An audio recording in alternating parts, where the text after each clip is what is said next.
Perhaps what I can contribute is how I knew Tito John. And so I'd perhaps maybe a more intimate portrait of, well, a child and a boy, and finally a grown-up, and now we're president.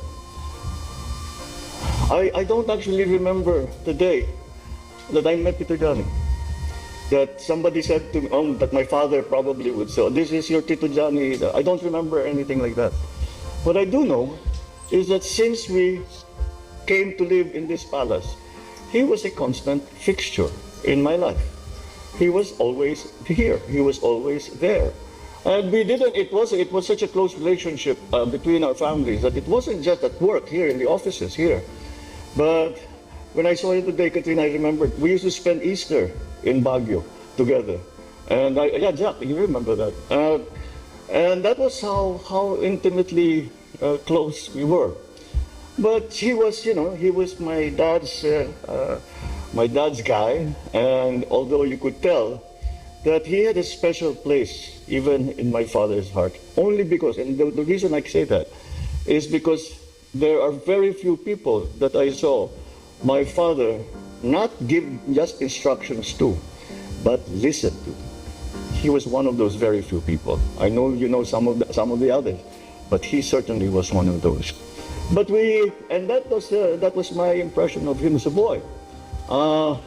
And Tito Johnny was always there in the office when my father would call for me, at dinners, at social events, at formal events, ceremonies, etc. But I never really worked with him until one time we were both on the board of a company, and we were talking about with him until one time we were both on the board of a company, and we were talking about a very large project. And in his signature fashion, he didn't say very much. He just sat there, he was looking through his notes, and spoke up and said, okay, that's fine, but this is what you need to do. You've missed certain things. It was mainly about taxation. And after that meeting, we looked at all of his suggestions and all of his insights, and we said, we just missed all of this, and he's exactly right. And he saved the company a great deal of money. And so I went home, and a couple of days later I spoke to my dad, and I said, Dad, we were having a board meeting, and Tito Johnny came up with this, and he said, why, what did he say? And I said, ganito, ganyan, kailangan gawin ganito. And he said, tama yan, sundan mo yan, marunong yan, magaling talaga yan. And that was the first time we actually worked together. And so after that, I ended up in Ilocos Norte, so we didn't see each other very much. The next time that we came back, after, it was also a little bit, I wasn't sure how it would go when we came back around 1991, when we came back from exile. Because after the events of February '86, we found ourselves on the opposite sides of the barricade, let me put it that way. And so I was always a little, say, what will I do when I see Tito Johnny? How is it going to be? Will he be angry with me? Will it be will it be awkward? It wasn't. It wasn't. The relationship that we had forged between his family, my family, between himself, my father, between him and us, just took over. And it was as if, we just left each other 1 week ago. And we came and we started work. So we started working together as congressmen in the 14th Congress. And that's when I started working with him, and I remember that this is one of the smartest people I know. So I'd always pick his brain. I'd always go, and he taught me. He was my tutor. He was my mentor. And then I went to Ilocos Norte as governor. Of course, I was living there. And then I came back and became congressman again, but he was already in the Senate. But I found myself in the Senate together with him. And once again, he was my mentor. And because, first of all, I always found it easy to talk to him because I was so familiar with him. So I would always go and ask him questions. Once again, I said, who's the smartest fellow in the room? let's go pick his brain. That's always my technique. Who's the smartest fellow in this room? Let's go take the fellow or lady in this room. Let's go pick their brain. And that's what I do. And tinuturuan talaga ako nan. But the depth and breadth of his knowledge and his understanding was just remarkable. I remember people in the Senate would come and say, I am so-and-so, I come from this little town in the middle of nowhere. Oh, I remember, I was there, how is Lola like this? And the people that came from the dead, because when I was there, ikwento niya lahat. Hindi niya nakalimutan ang mga pangalan, hindi niya nakalimutan yung mga nangyari, hindi niya nakalimutan kahit isa sa mga nakilala niyang tao, kung ano, kahit isa sa mga pangyayari. It was just amazing, and I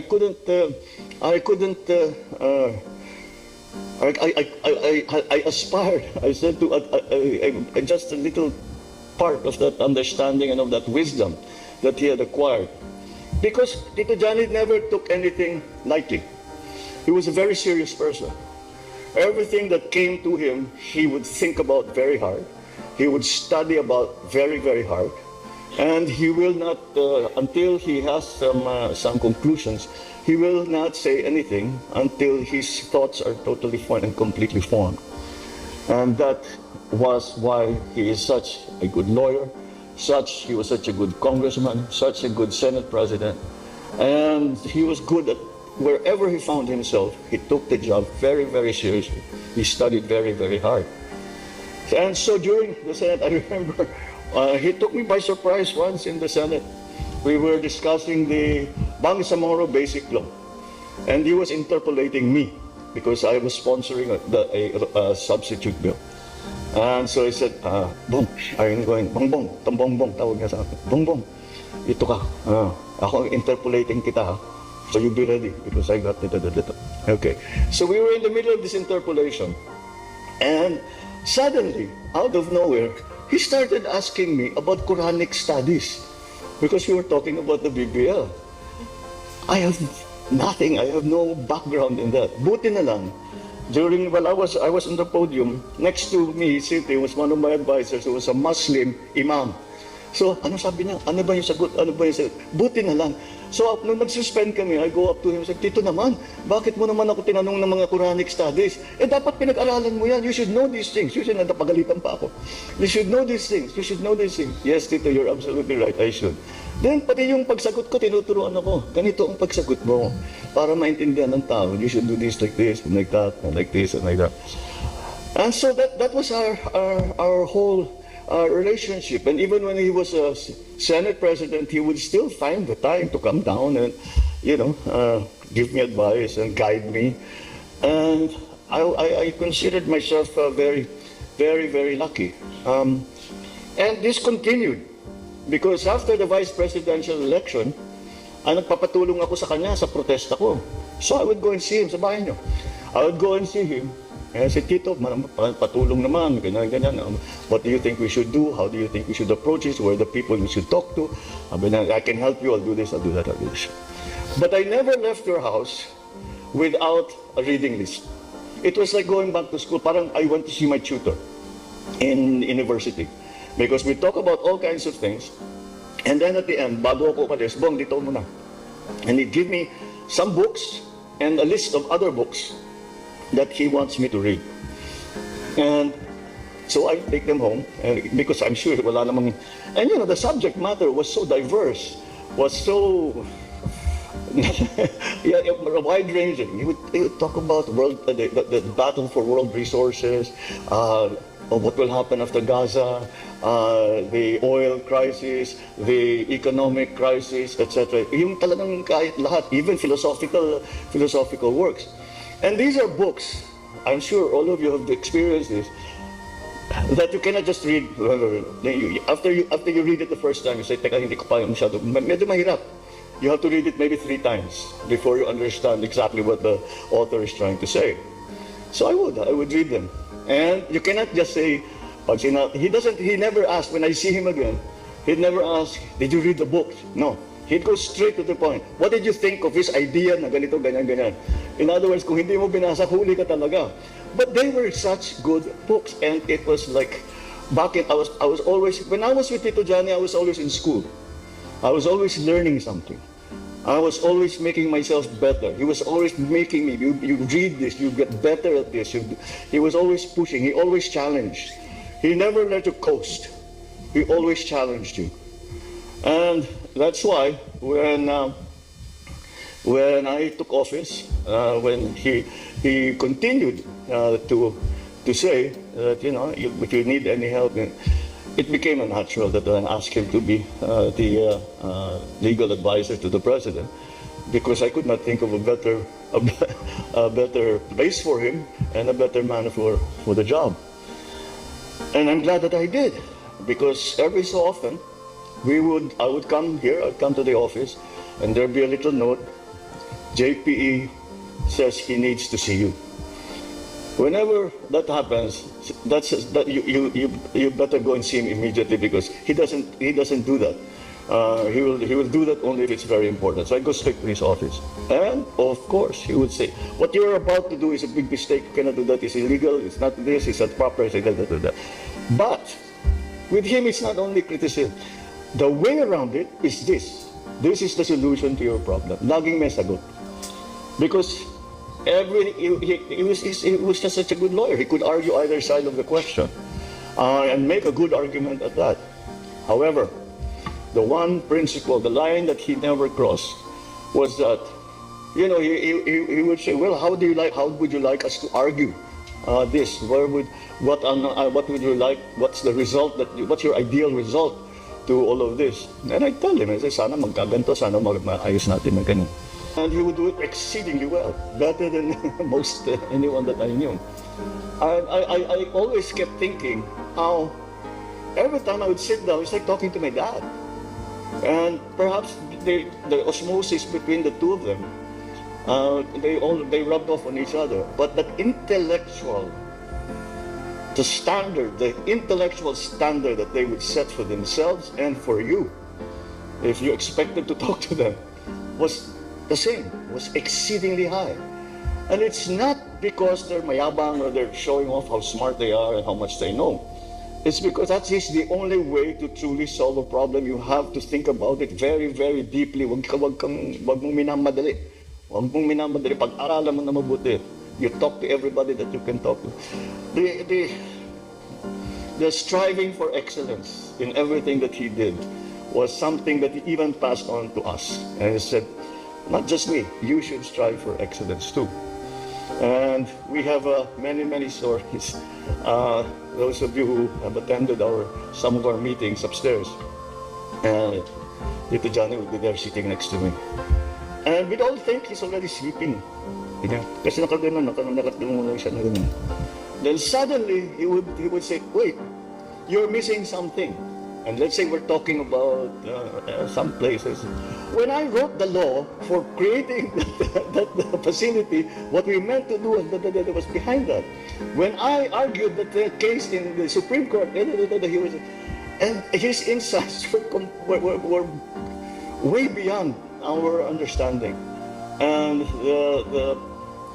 the contributions that he made when he was a legal counsel to the president were unfathomable. Are so there's no way that we can quantify, we can somehow measure the importance of what he did. And so until the very end, the remarkable thing about Tito Johnny is that he until the very end, he never stopped working. His brain kept working. He still, until the last day that I spoke to him, ganun pa rin yung kanyang memory, ganun pa rin yung kanyang cognitive ability, ganun pa rin yung his brain was a 20-year-old brain in a 100-year-old body. Oh, by the way, the 100-year-old body, when we celebrated the video that you saw, where we celebrated his 100th year, after that, you know, I said, "Tito," I kept asking him, "Tito, what's the secret? How do you stay young like you know?" And he just smiled and never really said anything. And so, of course, again, during his birthday celebration, I said, "Tito, ano ba sekreto? I want to be like you also when at first I want to live to 100 years old." And I want to be like you when I'm 100 years old. And then sabi niya, alam mo anak, I'm not sure that I'm 100 years old. I think I'm older. Sabi ko, bakit? Nawala yung records ko sa gera. But eventually, I found, apparently, Katrina just told me that he found his papers eventually. And ladies and gentlemen, this man was 103 years old, which is even more remarkable. But the one thing, in all of his maneuverings, in all of his very clever ways of getting his best result, of helping us, of helping everyone, the one line that I noticed that he never crossed was this. Yeah. When he believed in his heart of hearts that what you were trying to do was against the national interest, he would remove himself. And he'd say, I do not agree with this. You go ahead and do what you think is proper, but I cannot be part of this. And that was Tito Johnny all the way. He was, after being the genius of a lawyer, after being a long-serving, taking all the very important positions in all the departments of government, the legislature, the judiciary, and the executive. After all that, that is the most important part of him, was his being a national servant. And that's how he saw himself. We are here to serve. And therefore, we will do everything that we can to make the system work. But I cannot be part of anything that I believe is against the national interest. And that is the core of Tito Johnny. And it is a lesson that we all learned from. We learned from many people, but we also learned it from him. And it was an important part of his being. Will we, in our lifetimes, find another person like this? I don't think so. I don't think so, not in my lifetime. Maybe you guys, you younger people, you will meet some other genius, some other remarkable person such as this. But I will not in my lifetime, not anymore. He was what we now, the phrase we now use is that he was old school. Old school. He was an old gentleman. He was old school. He was always correct. He was always proper. He was always, every time, he showed up to everything. Even the kid's birthday party, basta he invited him, he'd come. Which said, Tito, you didn't have to come. Of course I did. Of course I had to greet everybody and like this. And that was the man he was. He was devoted to his work. He was devoted to his family. He was devoted to the country. And there is no higher praise than I can make of anyone. That I know that has served in government, that has served the country.